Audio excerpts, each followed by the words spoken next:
তো চলুন আমি প্রভুর কাছে আমাদের সকলকে দেহ মন আত্মা রাখি আর ছোট্ট করে প্রার্থনা করি আর আসছি। পবিত্র মঙ্গলময় পিতা প্রভু যীশু, তোমায় ধন্যবাদ করি, তোমার প্রশংসা গৌরব করি।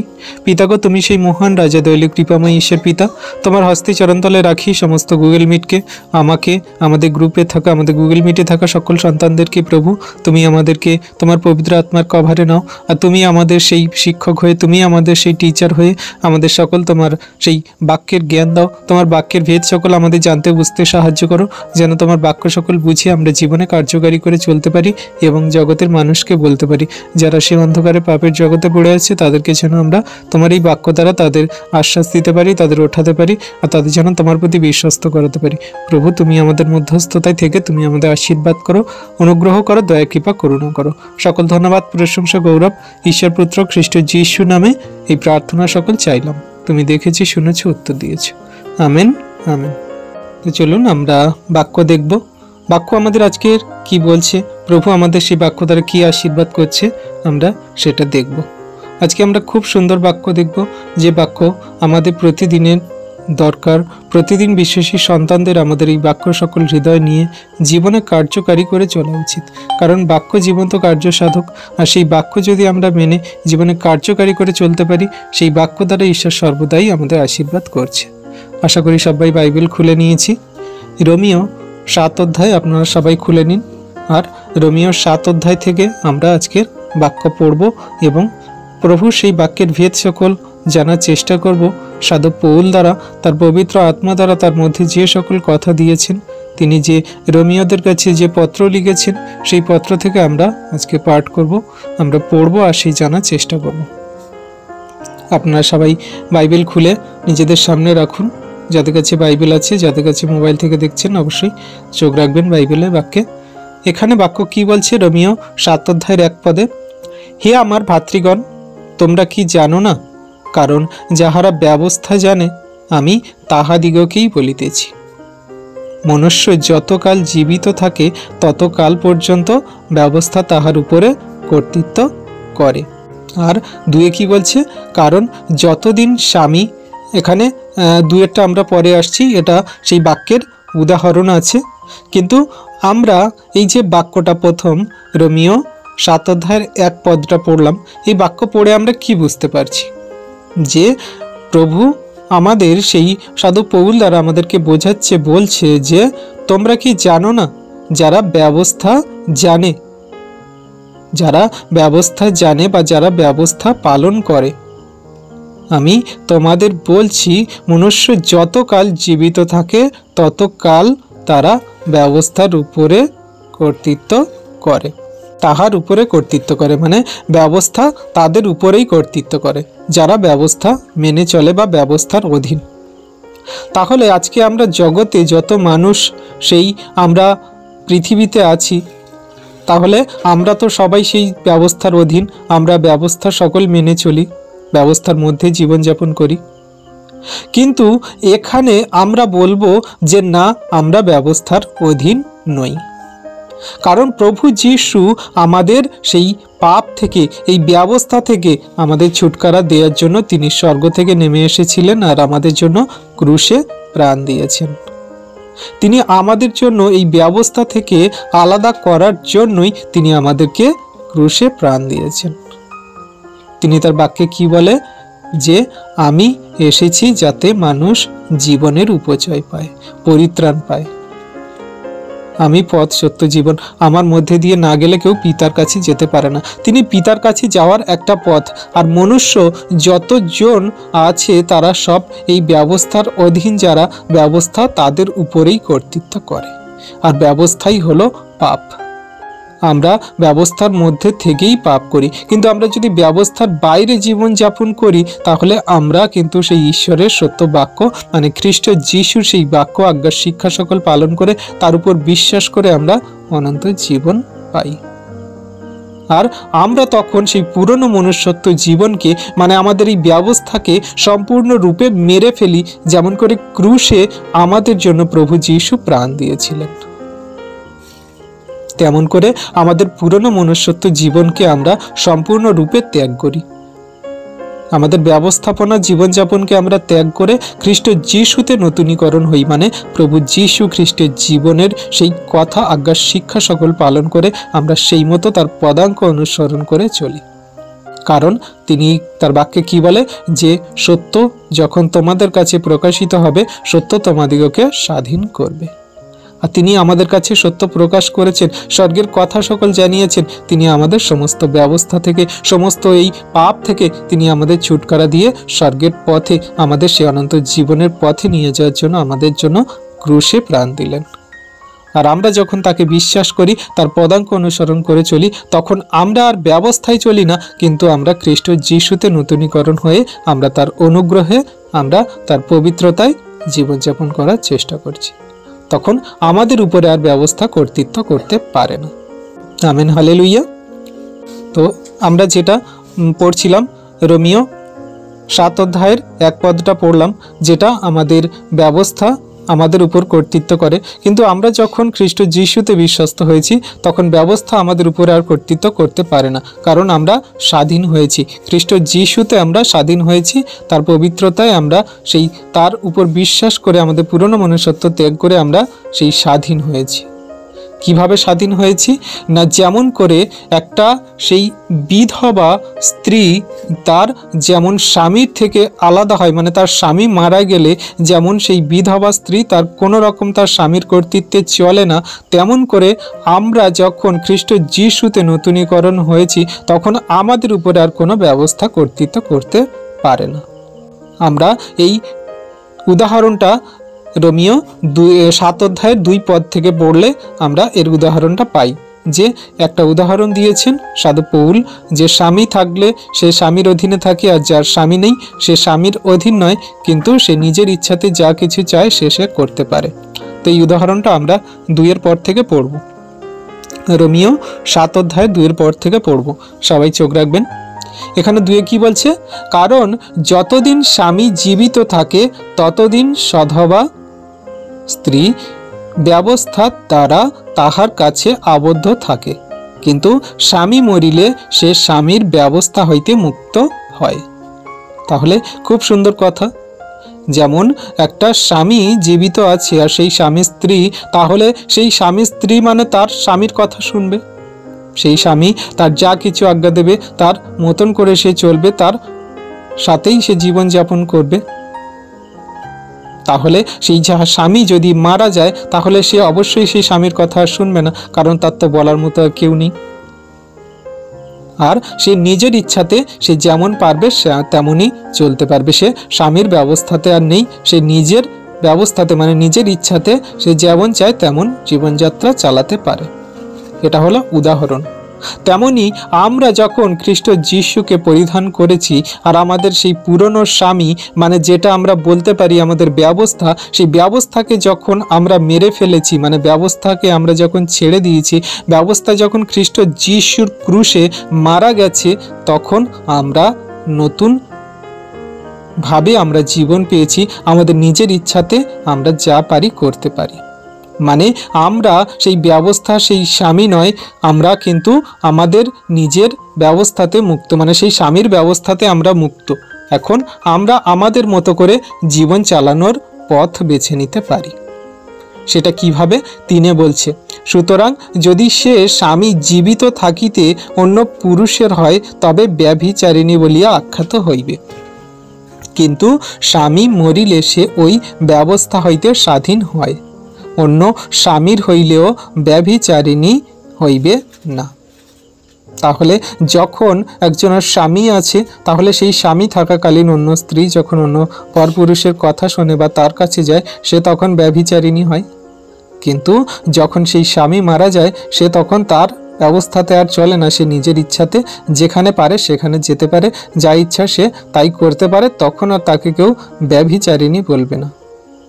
তাই বলে এই নয় যে জগতের সেই স্ত্রী নারীরা এরকম করবে বলে, এটা শুধু উদাহরণস্বরূপ বলা হচ্ছে যে একটা স্বামী যখন তার আছে সে তখন তার অধীনে চলে, আর সে যখন স্বামী মারা যায় সে তখন তার অধীন থেকে সে বিচ্ছিন্ন, সে নিজের মতন করে জীবনযাপন করতে পারে। তেমন আমরা খ্রিস্ট যিশুতে আমরা যে এখন প্রভুকে জেনেছি, বুঝেছি, গ্রহণ করেছি, তাকে আমরা গ্রহণ করে যখন সত্যের পথে চলছি, তার মানে আমরা আর ব্যবস্থার অধীন নই। ব্যবস্থা আমাদের সেই ব্যবস্থা আর স্বামী নয়, আমরা সেই ব্যবস্থা স্বামীকে মেরে ফেলেছি। আমাদের প্রভু যিশু ক্রুশে তিনি পাপকে মেরে ফেলেছে, আর আমরা সেই প্রভু যিশুর এখন আমরা প্রভু যিশুর এখন আমরা স্বামী বলে গ্রহণ করেছি, বা তাকে আমরা মেনে নিয়েছি। আমাদের জীবন আমরা যেমনভাবে চালাতে চাই তেমনভাবে চালানোর জন্য তাকে আমরা গ্রহণ করেছি। আমরা আর ব্যবস্থার অধীন নই। আর 4 কি বলছে? অতএব হে আমার ভাতৃগণ, খ্রিস্টের দেহ দ্বারা ব্যবস্থার সম্বন্ধে তোমাদেরও মৃত্যু হইয়াছে, যেন তোমরা অন্যের হও, যিনি মৃতদের মধ্য হইতে উত্থাপিত হইয়াছেন তাহারই হও, যেন আমরা ঈশ্বরের উদ্দেশ্যে ফল উৎপন্ন করি। এটাই আমি বলতে চাইছিলাম। আর এটাই আমি বলছিলাম যে আমরা আর ব্যবস্থার অধীন নয়, কিন্তু ব্যবস্থা আমাদের মেরে ফেলেছে কে? না, খ্রিস্ট যিশু। এখানে বাক্যে কি বলছে? খ্রিস্টের দেহ দ্বারা ব্যবস্থার সম্বন্ধে তোমাদেরও মৃত্যু হইয়াছে। তাহলে আমাদের ব্যবস্থার স্বামীকে কে মেরেছে? না, খ্রিস্টের দেহ। তিনি যখন আমাদের জন্য ক্রুশে গেছেন, তিনি আমাদের জন্য যখন প্রাণ দিয়েছেন, তাহলে তিনি আমাদের সকল ব্যবস্থার পাপ ভারকে তিনি তার দেহ দ্বারা মেরে ফেলেছেন। আমাদের জন্য ব্যবস্থা সম্বন্ধে এই মৃত্যু বরণ করে দিয়েছেন, আর আমরা এখন তার হয়েছি। এখানে বলছে যেন তোমরা অন্যের হও। অন্যের মানে কার? আমরা যেন খ্রিস্টের হই। এইখানে নিচে তার লাইনে বলছে যিনি মৃত মধ্য হইতে উত্থাপিত হইয়াছেন তাহারই হই। তো আমরা এখন কার? না, খ্রিস্টের। তাই আমরা খ্রিস্টকে নিজের স্বামী বলে গ্রহণ করেছি। আর আমাদের যে পুরনো স্বামী ছিল, মানে ব্যবস্থা ছিল, সেই ব্যবস্থাকে প্রভু যিশু তার ক্রুশে তার দেহ দ্বারা তিনি হত করেছেন, মেরে ফেলেছেন। তাই আমরা এখন নিজের ইচ্ছাতে যা চাই তাই করতে পারি। মানে আমরা খ্রিস্ট যিশুকে পরিধান করে আমাদের জীবনে তার উদ্ধারকর্তা, ত্রাণকর্তা বলে, আমাদের সেই একমাত্র সেই জীবিত পরমেশ্বর প্রভু বলে, আমাদের সেই মুক্তিদাতা, উদ্ধারকর্তা, ত্রাণকর্তা বলে, আমাদের পাপের ক্ষমাকারী ঈশ্বর বলে, আমাদের মুক্তিদাতা বলে, আমাদের মৃত্যুঞ্জয়ী প্রভু বলে, আমরা যা কিছু বলে তাকে গ্রহণ করতে পারি। আমাদের স্বামী বলে, আমাদের পুত্র বন্ধু বলে, আমরা সব কিছু বলে তাকে গ্রহণ করতে পারি। কারণ আমরা সেই ব্যবস্থা থেকে মুক্ত। আমাদের ব্যবস্থা আমাদের উপর আর কর্তৃত্ব করে না, যেহেতু খ্রিস্ট যিশু আমাদের জন্য প্রাণ দিয়ে সেই ব্যবস্থাকে মেরে ফেলেছে, সেই ব্যবস্থার স্বামীকে মেরে ফেলেছে। আর এখন আমরা সেই ব্যবস্থা থেকে সম্পূর্ণ স্বাধীন। আমরা খ্রিস্টেতে নতুনীকরণ হয়েছি, আমরা সেই খ্রিস্টেতে জীবনযাপন করে চলছি। তাই আমরা আর ব্যবস্থার অধীন নই, কিন্তু আমরা খ্রিস্টের অধীন, তার অনুগ্রহের অধীন। আর আমরা যেন সেই খ্রিস্টের অধীন থেকে ঈশ্বরের উদ্দেশ্যে ফল উৎপন্ন করি। আমরা খ্রিস্টের উদ্দেশ্যে যেন ফল উৎপন্ন করি, এটাই আমাদের এখন মেন উদ্দেশ্য এবং আমরা খ্রিস্টতে আসার আসল তাৎপর্য।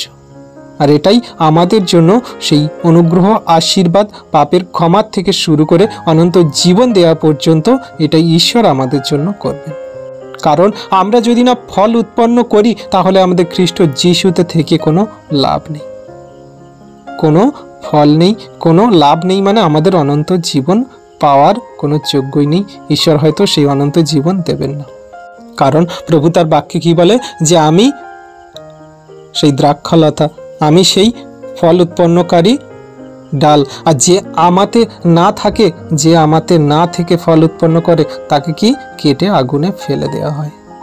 মানে আগুনে ফেলে দেওয়া মানে তাকে কিনা নরকে, অগ্নির হ্রদে ফেলে দেওয়া হবে। আর ফল উৎপন্নটা কি? আমরা ফল উৎপন্নটা দেখব, যে ফল আমাদের জন্য, আমাদের জীবনে কার্যকারী করার জন্য প্রভু দিচ্ছেন, সেই ফলটা কি আমরা সবাই জানি। আমাদের সেই ফল কি? গালাতীয় পুস্তকে আমরা যদি পড়ি, এখানে কি বলছে? গালাতীয় 5 অধ্যায়ের 22 থেকে 25 পদ আমরা পড়লে তাহলে বুঝতে পারি আমাদের সেই ফল কি, কি ফলে আমাদের প্রভু সেই বাড়তে বলছেন, কোন ফল দ্বারা আমাদেরকে ঈশ্বর প্রভু বাড়ানোর জন্য সেই আমাদেরকে খ্রিস্ট যিশুতে বিশ্বস্ত বানানো হয়েছে। যেন আমরা ঈশ্বরের উদ্দেশ্যে এই সব ফল সকল উৎপন্ন করতে পারি। আর কি কি ফল আপনারা অবশ্যই এই বাক্যটা সর্বদাই আপনাদের হৃদয় ফলকে আপনাদের হৃদয় মধ্যে লিখে রাখুন, যেন এই ফল সকল খ্রিস্ট যিশুতে আপনাদের মধ্যে পাওয়া যায়। আর এগুলো যদি না পাওয়া যায় তাহলে কেটে আগুনে ফেলে দেওয়া হবে, মানে সেই অগ্নির হ্রদে ফেলে দেওয়া হবে। আমাদের জন্য খ্রিস্ট যিশুতে থেকে কোনো লাভ নেই। আর খ্রিস্ট যিশু আমাদের জন্য যে মরেছেন তার আমরা মূল্য কোনো মতে দিতে পারছি না। আমরা সেই ব্যবস্থায় থেকে যে পাপ ভুল অন্যায় ত্রুটি সকল করেছি, আর খ্রিস্টতে এসেও সেই পাপ ভুলের থেকে আরও বেশি বেশি পাপ ভুল অন্যায় ত্রুটি করছি, যদি না আমাদের মধ্যে এই আত্মার ফল না থাকে। আর সেটা কি আমরা সবাই জানি, তাও আমি বলছি। গালাতীয় 5 অধ্যায়ের 22 থেকে 25 পদ, এখানে কি বলছে? কিন্তু আত্মার ফল প্রেম, আনন্দ, শান্তি, দীর্ঘ সহিষ্ণুতা, মাধুর্য, মঙ্গল ভাব, বিশ্বসতা, মৃদুতা, ইন্দ্রিয় দমন, এই সকল প্রকার গুণের বিরুদ্ধে ব্যবস্থা নাই। তাহলে কত সুন্দর কথা। এগুলো আমাদের মধ্যে কোনো রকম ব্যবস্থা দেয় না। আর এগুলো থেকে যখন আমরা বেরিয়ে এসেছি, মানে এগুলো আমাদের মধ্যে যখন আছে, আমরা তখন পাপ থেকে, ব্যবস্থা থেকে বেরিয়ে এসেছি। আর এটাই হলো আমাদের সেই খ্রিস্ট যিশুর সেই ফল। খ্রিস্ট যিশুতে থেকে আমরা ঈশ্বরের উদ্দেশ্যে এই ফল সকল উৎপন্ন করব, মানে এগুলো আমাদের মধ্যে বেশি বেশি করে পাওয়া যাবে। কি পাওয়া যাবে? প্রথম না প্রেম। আমাদের মধ্যে প্রেম থাকতে হবে। কি প্রেম? এই জগতের এখনকার যে সকল ইয়ং যুবক যুবতীরা, ছেলে মেয়েরা প্রেম করে, ভালোবাসা করে, রিলেশনে আসে, লিভিং রিলেশনশিপে আসে, এগুলো না, এগুলো তো দেহের চাহিদা কামনা বাসনা মেটানোর জন্য। এ প্রেম না। প্রভু আমাদেরকে কি বলে? যে তোমরা একে অন্যকে প্রেম করো। কেউ যদি তোমার এক গালে চড় মারে, তার দিকে দ্বিতীয় গাল বাড়িয়ে দাও। তোমরা একে অন্যের জন্য প্রার্থনা করো। কেউ যদি তোমার বাজে কথা বলে, তাকে তুমি ক্ষমা করে দাও, তাকে তুমি মঙ্গলবাদ দাও, মানে তার আশীর্বাদ করো ঈশ্বরের উদ্দেশ্যে, তার জন্য প্রার্থনা করো, তার সঙ্গে শান্তিতে প্রেমে চলো। তোমরা কারোর প্রতি হিংসা করো না, কারোর প্রতি বাজে কথা বলো না, শান্তিতে ভালোবাসা প্রেমে থাকার চেষ্টা করো। এটাই হলো ঈশ্বরের প্রেম, যেটা ঈশ্বর প্রভু আমাদেরকে দেখিয়েছেন, খ্রিস্ট যিশু আমাদেরকে দেখিয়েছেন। তিনি কেমন প্রেম করেছিলেন, ঈশ্বর আমাদের কেমন প্রেম করেছিলেন, তার একজাত পুত্রকে আমাদের জন্য দান করে দিলেন। আর সেই পুত্রের উপরে যে যা পেরেছে, যেমন খুশি বলেছে, যেমন যা ইচ্ছা তাই করেছে। এটাই হলো প্রকৃত সত্য প্রেম, এটাই হলো ঈশ্বরের প্রেম। আর এটা যেন আমরা দেখাতে পারি, সেই জন্য প্রথম ফল আমাদের উৎপন্ন করতে হবে, সেটা হলো প্রেম, ঈশ্বরের প্রেম। আর তারপরে কি? আনন্দ। সম্পূর্ণ আমাদের মধ্যে সেই আনন্দ থাকবে। কোনো কিছু পরিস্থিতিতে আমরা বিচলিত হব না, কোনো কিছু পরিস্থিতিতে আমাদের মন উদ্বিগ্ন হবে না। সম্পূর্ণ আমাদের মধ্যে সেই আনন্দ ভাব সকল দেখা যাবে সব পরিস্থিতির মধ্যে দিয়ে। আর কেমন করে আপনারা আনন্দে থাকবেন খ্রিস্ট যিশুতে? দিন দিন যখন তার বাক্যে বৃদ্ধি পাবেন, এগোতে থাকবেন, তখন আপনাদের মধ্যে সেই সকল আনন্দ চলে আসবে, আপনারা নিজেরাই বুঝতে পারবেন। এখানে আর সুন্দর করে ভালো করে বোঝানোর কোনো রকম প্রয়োজন পড়বে না, কারণ পবিত্র আত্মা আপনাদের মধ্যে আছে। আর সেই পবিত্র আত্মা আপনাদের সর্বদাই সঠিক পথে চালানোর জন্য, পবিত্র আত্মার সর্বদাই জীবনের পথে চালানোর জন্য, আপনাদেরকে অগ্রসর করানোর জন্য পথ দেখান। কারণ ঈশ্বর প্রভু নিজেই বলে যে তুমি কি জানো না তোমার দেহ আমার পবিত্র আত্মার মন্দির? আর এই পবিত্র আত্মার মন্দির আছে মানে আপনার হৃদয় পবিত্র আত্মা যখন আছে, আপনার মন, হৃদয়, অন্তর, আত্মা অবশ্যই কথা বলবেন। আপনি যদি একটু প্রভু যিশুতে শক্তপোক্তভাবে ধরার চেষ্টা করেন, তার বাক্য সকল সঠিক রূপে ফলো করার চেষ্টা করেন, অবশ্যই বুঝতে পারবেন। হালেলুইয়া। আশা করি আমরা সবাই বাক্য বুঝতে পারছি। আর তারপর কি আছে? শান্তি। এখানে আমাদের সর্বক্ষণে সর্বদাই শান্তিতে থাকতে হবে। যেমন ফিলিপিও 4 অধ্যায় 6 পদে বলে যে তোমরা কোনো কিছু বিষয়ে উদ্বিগ্ন, চিন্তিত, ভাবিত হয়েও না, সকল বিষয়ে ঈশ্বরকে ধন্যবাদ দাও, আর ঈশ্বরের যে শান্তি তোমাদের উপরে বর্তিবে। ঈশ্বরের সেই শান্তি আমাদের সর্বদাই আসবে যদি আমরা ঈশ্বরকে ধন্যবাদ দিয়ে আমাদের সকল কার্য করি, তার উপর বিশ্বাস রাখি। আর এটা আমাদের বিশ্বাসী সন্তানদের সকলকার করতে হবে, এটা একটা ফল। আর তারপর কি আছে? দীর্ঘ সহিষ্ণুতা।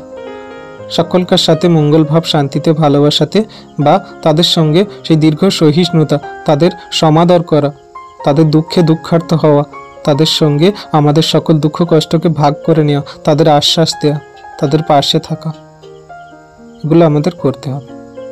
মাধুর্য, মঙ্গল ভাব, বিশ্বাসতা, এগুলো আমরা সবাই জানি কেমনভাবে আমাদের মাধুর্য বজায় রেখে জীবনযাপন করা উচিত, চলা উচিত।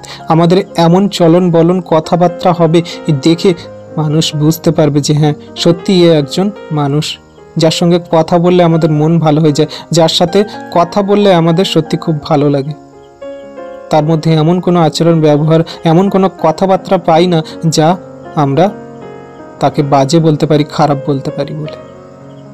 এইরকম পার্সোনালিটি, এইরকম আমাদের জীবন গতি চলা উচিত, হওয়া উচিত, যেটা আমাদের এই আত্মার ফল সকল দেয়।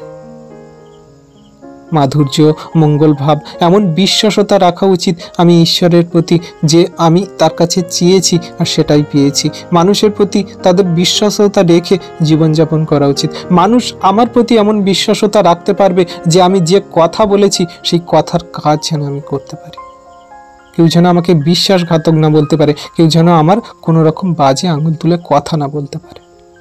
তাহলে এগুলো তো আমাদের সেই আত্মার ফল। আর এগুলোই যখন আমরা উৎপন্ন করছি, এগুলোই যখন আমরা খ্রিস্ট যিশুতে করছি, তাহলে আমরা সম্পূর্ণ ব্যবস্থার বাইরে, ব্যবস্থার থেকে আমরা সম্পূর্ণ বাইরে, দূরে, আমরা খ্রিস্টের অধীনে, তার আত্মার অধীনে। আর তারপরে 23 কি বলছে? মৃদুতা। যেমনটা আমি বললাম যে আমাদের এমন আচরণ, ব্যবহার, এমন কথাবার্তা হবে মানুষ দেখে আমাদের বুঝতে পারবে, বলতে পারবে যে হ্যাঁ সত্যি এর মধ্যে কিছু তো একটা আছে। এত সুন্দর কথাবার্তা, এমন নম্র ভাব আমি আর কোথাও দেখিনি। ইন্দ্রিয় দমন, এটাই খুব ইম্পর্টেন্ট, যেটা আমাদের সম্পূর্ণ পাপে ফেলার একটা এই কাজ থেকে আমরা রক্ষা পেতে পারি। আমাদের সমস্ত ইন্দ্রিয়কে দমন করতে হবে, যেগুলো আমাদের কামনা বাসনা জাগায়, যেগুলো আমাদের সুখ চাহিদা প্রয়োজন মেটায়, আমাদের শরীরের চাহিদা সকল জাগায়। তো আমাদের এই ইন্দ্রিয়গুলোকে দমন করতে হবে যাতে কিনা আমাদের পাপে না পড়তে হয়। তো এটা খুব মোস্ট ইম্পর্টেন্ট। বিশ্বাসী সন্তানরা আমরা সবাই জানি এটা আমাদের জন্য খুব গুরুত্বপূর্ণ। তাহলে বলছে কি, এই প্রকার গুণের বিরুদ্ধে ব্যবস্থা নাই। তাহলে এগুলো আমাদের ব্যবস্থা দেয় না যদি আমরা এই সকল আত্মার ফল উৎপন্ন করি ঈশ্বরের উদ্দেশ্যে। এগুলো আমরা ঈশ্বরের উদ্দেশ্যে ফল উৎপন্ন করি। এখানে বাক্যে বলছে যে আমরা ঈশ্বরের উদ্দেশ্যে ফল উৎপন্ন করো। আর এগুলো সেই ঈশ্বরের উদ্দেশ্যে, মানে ঈশ্বরের কাছে যাওয়ার জন্য, স্বর্গ রাজ্যে যাওয়ার জন্য আমাদের এই ফল সকল উৎপন্ন করতে হবে। শুধু শুধু এমনি এমনি স্বর্গরাজ্যে যাওয়া যায় না এবং ঈশ্বরের সঙ্গে মিলিত হওয়া যায় না। আমরা খ্রিস্টকে বিশ্বাস করলাম, হ্যাঁ বিশ্বাস করলাম। খ্রিস্টকে পরিধান করলাম, হ্যাঁ পরিধান করলাম। তাকে বিশ্বাস করে ব্যাপতিস্ম নিলাম, হ্যাঁ জলে ডুবে ব্যাপতিস্ম নিলাম। আমরা প্রতিদিন তার বাক্য শুনছি গুগল মিটে, হ্যাঁ বাক্য শুনছি। আমরা প্রতিদিন বা আমরা সপ্তাহে একবার মণ্ডলী যাচ্ছি, প্রভু ভোজ নিচ্ছি, হ্যাঁ খুব ভালো, সব কিছু করছি। কিন্তু আমাদের মধ্যে যদি না এই আত্মার ফল থাকে, ঈশ্বরের উদ্দেশ্যে যদি না আমরা ফল উৎপন্ন করতে পারি, তাহলে আমাদের স্বর্গরাজ্যে যাওয়ার, ঈশ্বরের সঙ্গে মিলিত হওয়ার কোনো রকম পথ দেখতে পাবো না। আর এই জন্যই প্রভু বলেছিল যে আমি দ্রাক্ষালতা, আমি প্রকৃত দ্রাক্ষালতা, আমাতে যে না থাকে, আমার উপর যে না ফল উৎপন্ন করে, সে তাকে কেটে আগুনে ফেলে দেওয়া হয়। আর এগুলোই সেই ফল, আমাদের এগুলো করতে হবে। আর গালাতীয় 5:24 কি বলছে আমরা যদি দেখি, 24-25, আর বলছে, আর যাহারা খ্রিস্ট যিশুর, তাহারা মাংসকে তাহার মতি ও অভিলাষ শুদ্ধ ক্রুশে দিয়াছে।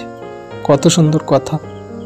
আমাদের এই খ্রিস্ট যিশুতে যদি আমরা বিশ্বাসী সন্তানরা থাকি, তাহলে আমাদের এই মাংসকে, মানে আমাদের শরীরের চাহিদা, প্রয়োজন, দরকার, আমাদের শরীরের সুখ অভিলাষ সকল, আমরা সব শুদ্ধ আমরা কি করেছি না খ্রিস্ট যিশুর সঙ্গে ক্রুশে দিয়েছি। যেমন করে খ্রিস্ট যিশু আমাদের জন্য ক্রুশে প্রাণ দিয়েছেন, তার সমস্ত সুখ চাহিদা প্রয়োজন দরকার, তার সমস্ত কিছু জলাঞ্জলি দিয়ে, মানে শেষ করে দিয়ে, আমাদের জন্য সম্পূর্ণ চূর্ণ বিচূর্ণ করে, তেমন করে আমাদের সমস্ত শরীরের দেহের চাহিদা, আমাদের সুখ অভিলাষ, আমাদের জীবনের প্রয়োজনীয়তা সকল প্রভুর সঙ্গে ক্রুশে আমাদের দিতে হবে, মানে দিয়ে আমরা দিয়েছি যখনই আমরা খ্রিস্ট যিশুকে গ্রহণ করেছি। খ্রিস্ট যিশুর পথে চলা এত সহজ না। জগতের মানুষ অনেক কিছু কথা বলে, তুই খ্রিস্টান হয়েছিস, কত টাকা পাস, তুই খ্রিস্টান হয়েছিস বলে তোর বোধহয় কিছু চাল ডাল দেয়, নানান রকমের মানুষ নানান রকম কথা বলে থাকে। তো খ্রিস্টের পথে চলা এত সহজ নয় যে আমরা খ্রিস্টকে পরিধান করেছি মানে আমাদের সমস্ত সুখ অভিলাষ চাহিদা প্রয়োজন দরকার তিনি আমাদের জন্য ক্রুশে দিয়ে আমাদেরকে তাতে নতুনীকরণ করেছে, আর এগুলোর মধ্যেই আমাদের কোনো রকম ব্যবস্থা নেই। আর 25-এ কি বলছে, আমরা যদি তাহার বশে জীবন ধারণ করি তবে আইসো আমরা আত্মার বশে চলি। এটা খুব ইম্পর্টেন্ট এবং খুব একটা গুরুত্বপূর্ণ বিশ্বাসী সন্তানদের জন্য এই বাক্য।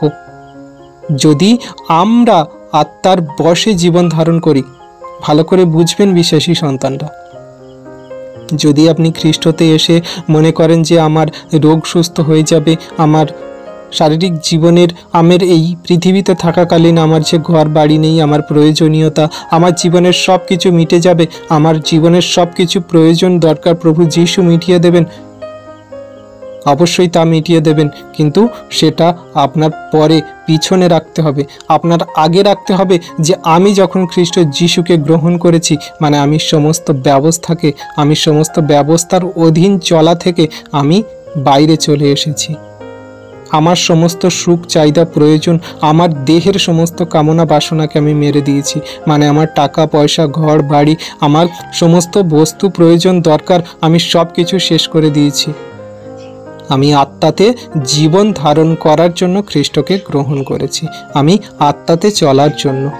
আত্মাতে চলার জন্য মানে কি, আমার যা কিছু আছে ঈশ্বর প্রভু খ্রিস্ট আমাদের যা কিছু জুগিয়ে দেবেন আমরা তাতেই চলবো। আমরা তার উপর বিশ্বাস করি, আমাদের সমস্ত কিছুই তিনি যোগান দেবেন, আমাদের সমস্ত কিছুই তিনি পাইয়ে দেবেন। আমরা তার আত্মাতে চলবো, মানে তার বাক্য আজ্ঞা শিক্ষা সকল পালন করে চলবো। তিনি যে আমাদের শিক্ষা দেন সেই মতো আমরা জীবনযাপন করে চলবো। আমাদের সব কিছু প্রয়োজনীয়তা তিনি মেটাবেন, কারণ তিনি তার নিজের বাক্যতেই বলছেন। তিনি তার বাক্যে কি বলছেন, যে তোমরা প্রথমে আমার রাজ্য ধার্মিকতার বিষয়ে চেষ্টা করো, তাহা হইলে আমি তোমাদের সব কিছু দেব। আর এটাই আমাদের সেই আত্মাতে চলা, যেটা আমাদের আত্মার বশে আমাদের সমস্ত দেহের চাহিদা প্রয়োজনীয়তা মিটিয়ে আমরা যখন সেই খ্রিস্টকে পরিধান করে জীবন ধারণ করার জন্য মানে আমাদের অনন্ত জীবন পাওয়ার জন্য যে আমরা দৌড়াবো সমস্ত দেহের চাহিদা মিটিয়ে, আর তখন আমাদের মধ্যে আর কোনো রকম ব্যবস্থা থাকবে না। সম্পূর্ণ আমরা ঈশ্বরের অধীন মানে খ্রিস্ট যিশুর অধীন হয়ে সমস্ত ব্যবস্থার বাইরে থেকে আমরা জীবন যাপন করব। তাহলে আমরা এই গুগল মিটে থাকা যত বিশ্বাসী সন্তানরা এই মতো যদি আমরা এখন থেকে জীবনযাপন করছি বা করে আসছি, তাহলে আপনি ভেবে নিন যে আপনি সম্পূর্ণ ব্যবস্থার বাইরে বা ব্যবস্থার বাইরে থেকে জীবনযাপন করছেন ঈশ্বরের সেই আত্মাতে এবং তার সত্যের পবিত্রতাতে। তাহলে এখানে আপনাদের অনেকের প্রশ্ন আসতে পারে, সুজিত ভাই এইরকমভাবে কি জীবনযাপন করা যায়? আমরা তো মানুষ, আমাদের সংসার জীবনে কিছু প্রয়োজনীয়তা আছে, স্ত্রী পুত্র সন্তান আছে, আমাদের সব কিছু তো দেখতে হয়, সব কিছু সাথে নিয়েই তো চলতে হয়। অবশ্যই আমাদের সব কিছু সাথে নিয়ে চলতে হয়, কিন্তু ঈশ্বর প্রভু কি বলছে যে আমাদের পুরনো মানে আমাদের সেই ব্যবস্থাপনার জীবনের যেইগুলো সেগুলো আমাদের মেরে ফেলতে হবে, মানে সেগুলোকে সেকেন্ড প্রায়োরিটি দিতে হবে। আমাদের প্রথম প্রায়োরিটি রাখতে হবে ঈশ্বরের সেই সত্যের পবিত্র পথে চলা এবং আমাদের অনন্ত জীবনের পথে ধাবিত হওয়া। সেটাকে আমাদের আগে প্রায়োরিটি দিতে হবে। আমাদের দেহের সকল চাহিদা, আমার একটা গাড়ি বাড়ি হবে, আমি সুখ স্বাচ্ছন্দ্যে জীবনযাপন করব, আমাদের পরবর্তী জেনারেশনগুলো মানে আমাদের ছেলে মেয়েরা পুত্র সন্তানরা তারা সুখে শান্তিতে থাকবে, তাদের জন্য আমি ধন সঞ্চয় করে আমি জীবনটা সেখানেই শেষ করে দেবো, এটা নয়। আমাদের যতটুকু জীবনযাপনের জন্য প্রয়োজন যেমনভাবে আমাদের মেনটেন করে চলা উচিত সব কিছু ঈশ্বর প্রভু তো দেবেন, কিন্তু সেই মতো জীবনযাপন করা উচিত, সম্পূর্ণ সেইভাবে আমাদের এগোনোর চেষ্টা। আমরা সম্পূর্ণরূপে করতে পারি না, কিন্তু আমরা চেষ্টা করি। চেষ্টা করতে আমাদের ক্ষতি কী? আর সেই মতো যদি আমরা চেষ্টায় এগোতে থাকি ঈশ্বর প্রভু আমাদের সেই চেষ্টার ফল অবশ্যই দেবেন। কিন্তু আমাদের সর্বদা মনে রাখতে হবে গালাতীয় 5:22-25 এই বাক্যগুলো, যে আমাদের মধ্যে সর্বদাই আত্মার ফল কিন্তু উৎপন্ন করতে হবে। আমরা সংসার জগতে আছি, তা কী হয়েছে? আমাদের মধ্যে কি আত্মার ফল উৎপন্ন হবে না? প্রেম, আনন্দ, শান্তি, ভালোবাসা, ঈশ্বরের মানুষের প্রতি সহিষ্ণুতা, দয়া, ভালো, এগুলো কি আমরা করতে পারি না? অবশ্যই করি। তো এগুলো যেন সর্বদাই বজায় থাকে সেটা আমাদের চেষ্টা করতে হবে। কোনো কোনো বিষয়ে আমরা ভাবিত হয়ে যাই, কোনো কোনো বিষয়ে আমরা রাগান্বিত হয়ে যাই, কোনো কোনো বিষয়ে প্রতিবেশীর সঙ্গে অশান্তি করে ফেলি। তো এগুলো যাতে আমাদের মধ্যে না আসে, সম্পূর্ণ দমন করে সম্পূর্ণ সেই ফলকে উৎপন্ন করে চলার চেষ্টা আমাদের করে যেতে হবে। আর এটাই ঈশ্বর প্রভু আমাদের জন্য চাইছেন, তার বাক্য দ্বারা এগুলো আমাদেরকে বোঝাচ্ছেন, বলছেন। আমরা কোনো মতে যেন এই সকল বাক্য থেকে চোখ না ফেলি, চোখ না হারাই, আমরা যেন সর্বদাই এই বাক্যগুলোকে হৃদয় ফলকে আঁকলে রাখি, ধরে রাখি। আর এই সব কথাগুলোই সাধু পৌল রোমিওদের কাছে লিখছে এই পত্রতে, রোমিওর 7 অধ্যায়ে তিনি লিখছে। আমরা যখন রোমিও পুস্তকটা পড়ি আমাদের খুব ভালো লাগে, কার কেমন লাগে আমি জানি না, বলতে পারবো না, কিন্তু আমি যখন এই সাধু পৌলের ক্যারেক্টারটা পড়ি, রোমিও পুস্তক বলো, করন্থীয়, মানে সাধু পৌল যেখান থেকে ক্যারেক্টার শুরু হয়েছে, যে প্রেরিতের 2-3 পদ থেকে, মানে প্রেরিতের 2-3 অধ্যায়ের পর থেকে, তখন থেকে যে আমরা সম্পূর্ণ বাইবেলের মানে নতুন নিয়মের যে প্রকাশিত বাক্যের আগে বা দ্বিতীয় পিতরের আগে, প্রথম পিতরের আগে যে সকল মানে সাধু পৌল যে পুস্তকগুলো লিখে গেছেন, তো এই সাধু পৌলের যে পুস্তকগুলো, তার জীবন ক্যারেক্টার থেকে শুরু করে তার যে পুস্তক লেখা, এগুলো আমরা যদি পড়ি, সেখানে আপনারা দেখবেন একটা খুব সুন্দর তার বাক্যের এমন ভেদ আর এমন বাক্যের সুন্দর সুন্দর কথা দেওয়া আছে, যেটা আমাদের জীবনের জন্য সম্পূর্ণ গুরুত্বপূর্ণ। আর আমাদের প্রত্যেকের জীবনে এই সব বাক্যগুলো কার্যকারী, একটাও তার বাইরে নয়, সম্পূর্ণ আমাদের জীবনের একটা একটা পার্ট তুলে তুলে ধরে সাধু পৌল বলেছেন ঈশ্বরের অনুগ্রহ আশীর্বাদে। আর সত্যি আমার বাইবেলের মধ্যে সব থেকে ইম্পর্টেন্ট এই যে সাধু পৌলের যে ক্যারেক্টারটা আমার খুব ভালো লাগে, তার জীবনযাত্রা থেকে শুরু করে আর সম্পূর্ণ শেষ হওয়া পর্যন্ত তিনি এমনভাবে ঈশ্বরের অনুগ্রহে বেড়েছিলেন, যেটা কিনা সম্পূর্ণ আলাদা হতে পারে, আলাদা হয়েছেন অনেক বিশ্বাসী সন্তানদের থেকে। আমরা তো দেখি প্রভু যিশুর 12 জন শিষ্যের মধ্যে তাদের জীবনযাত্রা কেমন ছিল অনেকের, কিন্তু তার থেকে আমি সম্পূর্ণ আলাদা রকম পাই সাধু পৌলের এইটা, আমার খুব ভালো লাগে, কার কেমন লাগে জানি না। তো যাই হোক, আমাদের প্রচারের বিষয় এটা না। তো আমরা আসছিলাম কি, যে আমাদের ব্যবস্থা থেকে সম্পূর্ণ আলাদা হয়ে আমাদের জীবনযাপন করা, আর এটাই আমাদের করতে হবে। কারণ আমরা যখন খ্রিস্টকে পরিধান করেছি, আমাদের কোনো মতে ব্যবস্থার সুখ চাহিদা প্রয়োজন দরকার রাখা উচিত নয়। কারণ ব্যবস্থা কোনো মতে আমাদের অনন্ত জীবন, ব্যবস্থা কোনো মতে আমাদের ঈশ্বরের সঙ্গে মিলিত, ব্যবস্থা আমাদের কোনো জীবন, কোনো দিন, কোনো মতে আমাদের কোনো কিছু ভালো দিতে পারে না। ব্যবস্থা সর্বদাই আমাদের পাপ, ব্যবস্থা আমাদের সর্বদা আমাদের ঈশ্বর থেকে আলাদা, ব্যবস্থা আমাদের সর্বদা সুখ শান্তি চাহিদা প্রয়োজন, আমাদের দেহের কামনা বাসনা আমাদের সর্বদা তাদের সেই পাপের সঙ্গে জড়িয়ে রেখেছে। যেমন করে পায়ের শিকল দিয়ে সেই পাগলা গারদে রাখা সেই মানুষদেরকে রাখা হয়। তাহলে আপনারা বিশ্বাসী সন্তানরা বলতে পারেন, বা আপনাদের মনে প্রশ্ন আসতে পারে, তাহলে ভাই তুমি এটা যে বলছো ব্যবস্থা আমাদের মধ্যে পাপ এনে দিচ্ছে, তাহলে ইসরায়েলের প্রভু সদাপ্রভু দ্বারা কেন মসি দ্বারা সেই ব্যবস্থা সকল দেয়া হয়েছিল? আপনাদের মনে অবশ্যই প্রশ্ন আসতে পারে যে ভাই তাহলে কিভাবে, কেন ঈশ্বর তাহলে সেই ইসরায়েলদের ব্যবস্থা দিয়েছিল যে তারা ব্যবস্থা পালন করে বলে? সেই 10 আজ্ঞা কেন দেয়া হয়েছিল? আমরা দেখি যখন ইসরায়েলীয়রা সেই মিশর দেশ থেকে বেরিয়ে আসে, তাদের নিজেদের সুখ চাহিদা প্রয়োজন মেটানোর জন্য, তাদের নিজেদের সব কিছু পাওয়ার জন্য তারা কত কি করেছে। তারা নিজেদের সব কিছু মেটানোর জন্য এগুলো করেছে। আর তাদের মনোবৃত্তি দেখে, তাদের সেই মনের চিন্তাধারা দেখে ঈশ্বর প্রভু তাদের কি দিল না, একটা ব্যবস্থা দিল, তারা যাতে সেই মতো চলতে পারে আর সেই মতো জীবনধারা এগিয়ে যেন সেই খ্রিস্টের উদ্দেশ্যে তাদের জীবন সকল রাখতে পারে। কারণ সমস্ত ব্যবস্থার অধীনে যে কথা বলা হয়েছে, আর সম্পূর্ণ যিশুর বিশ্বস্ততা, প্রভু যিশুর যে আগমনী বার্তা সকল আমাদেরকে জানানোর জন্য, প্রভু যিশুর আসার অপেক্ষা পর্যন্ত যাতে বিশ্বাসী সন্তানরা বিশ্বাসে স্থির থাকে ঈশ্বরের প্রতি, সেই জন্য ব্যবস্থাকে দেয়া হয়েছিল। কিন্তু তারা ব্যবস্থাটাকে এমনভাবে জীবনে প্রয়োগ করেছে, এমনভাবে কার্যকারী করেছে যে খ্রিস্ট যিশুর সেই অনুগ্রহ সকল, তার সত্যের পবিত্রতা সকল, আর খ্রিস্ট যিশুর প্রতি বিশ্বাস রেখে যে জীবন পাওয়া যায় সেটাকে তারা ভুলে গেছে। কারণ আমরা দেখি পুরনো নিয়মে যে তখনকার দিনের সদ্দুকী ফরিসিরা, ব্যবস্থা ব্যক্তারা, তারা কিনা ব্যবস্থা পালন করতে গিয়ে ঈশ্বরের যে অনুগ্রহ দান, ঈশ্বরের যে সত্যের পবিত্রতা পথ, সেগুলো তারা ভুলে গিয়েছে। তারা মনে করে যে আমরা ব্যবস্থা পালন করে ঈশ্বরের বিশ্বস্ততা হতে পারবো এবং স্বর্গে যেতে পারবো। কিন্তু অ্যাকচুয়ালি ব্যবস্থা দেয়া হয়েছিল যাতে ঈশ্বরের মানে খ্রিস্ট যিশুর সেই আগমনী বার্তা তারা পেয়ে স্থির থাকে, ঈশ্বরের প্রতি ঠিক থাকে। কিন্তু সেগুলোকে তারা অন্যভাবে ব্যবহার করে নিজেদের সুখ চাহিদা প্রয়োজনের জন্য, তাদের কাজে লাগানোর জন্য, তাদের প্রয়োজন মেটানোর জন্য সেই ব্যবস্থাকে তাদের মতো করে তারা ব্যবহার করে ফেলেছে। আর সেই ব্যবস্থা তাদের পাপ এনে দিয়েছে, তারাই তাদের পাপে পড়ে গেছে। আর সেই ব্যবস্থাগুলো আমাদের জীবনে কেমন ভয়ঙ্কর হয়ে উঠেছে আমরা এখন বুঝতে পারছি, যারা আমরা খ্রিস্টকে পরিধান করেছি। যখন আমরা ব্যবস্থায় ছিলাম, মানে আমরা যখন খ্রিস্টকে জানতাম না, আমরা যখন হিন্দু ধর্ম, আমরা এখানে তো বেশিরভাগ কি প্রায় জনেই তো আমরা সব হিন্দু ধর্মের মধ্যে থেকে আসা। আমরা তো আর কেউ মানে সম্পূর্ণ ব্রাউন খ্রিস্টান নয় যে আমরা বরং বংশ পরম্পরায় খ্রিস্টান, সেরকম তো কিছু না। আমরা সুসমাচার পেয়ে আমরা বিশ্বাসী সন্তানদের কাছ থেকে প্রভুর কথা শুনে আমরা বিশ্বাসী হয়েছি। আমরা যখন বাইবেলটা পড়েছি, আমরা যখন সত্যটা জেনেছি, তখন আমরা বুঝতে পেরেছি যে ঈশ্বরের মহিমা, তার সত্য আর তার সেই জীবন পথ সকল। তাহলে আমরা এখন বুঝতে পারছি যে আমরা এতদিন যে জীবনযাপন করে এসেছি, আমাদের এই 30, 35, 40 বছর, আমাদের এই 20 বছর, এগুলো আমাদের জন্য কেমন পাপে ফেলেছিল বা কেমন পাপ দিচ্ছিল।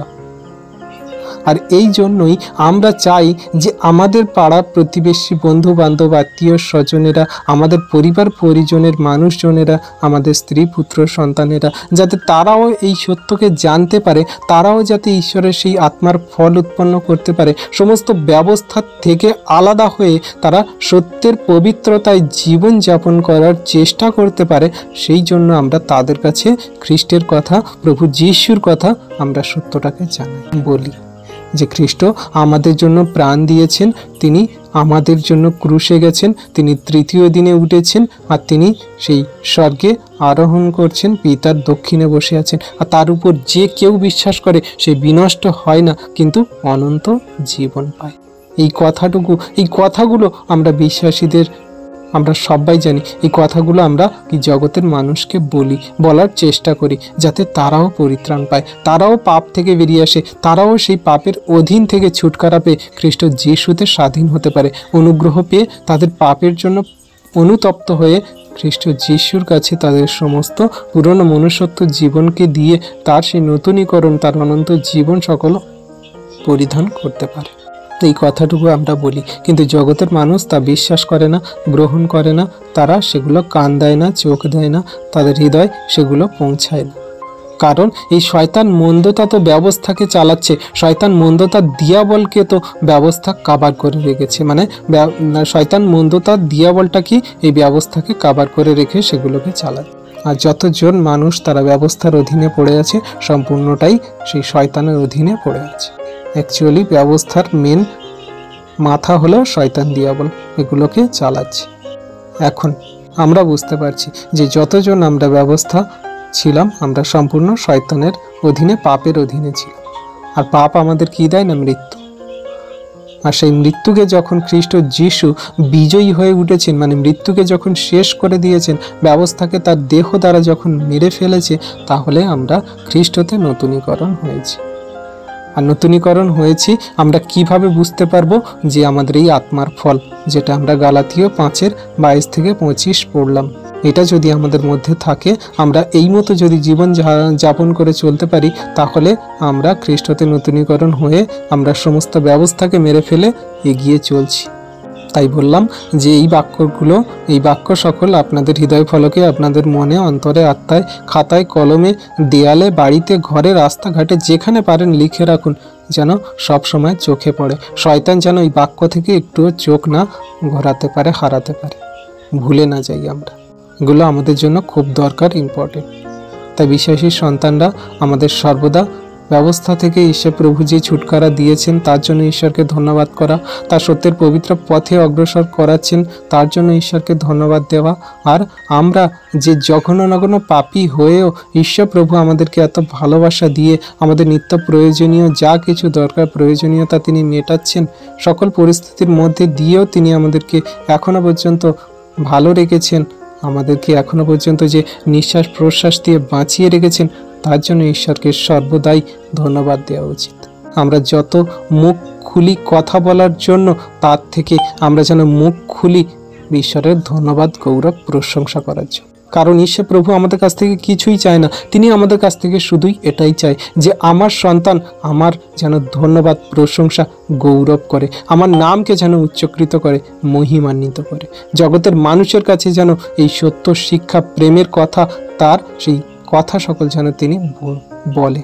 যা আমরা তার কাছ থেকে শিক্ষা করছি, পবিত্র আত্মা দ্বারা যা আমরা শিখছি, বুঝছি এবং জানছি, সেগুলোই যেন আমরা মানুষকে বলি।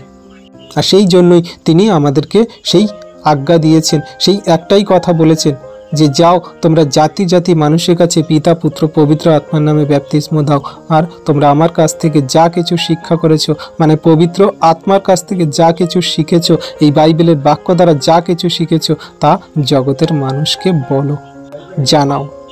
আর দেখো, যুগান্ত পর্যন্ত আমি তোমাদের সাথে সাথে আছি, মানে অনন্ত জীবন পর্যন্ত আমি তোমাদের সাথে সাথে আছি।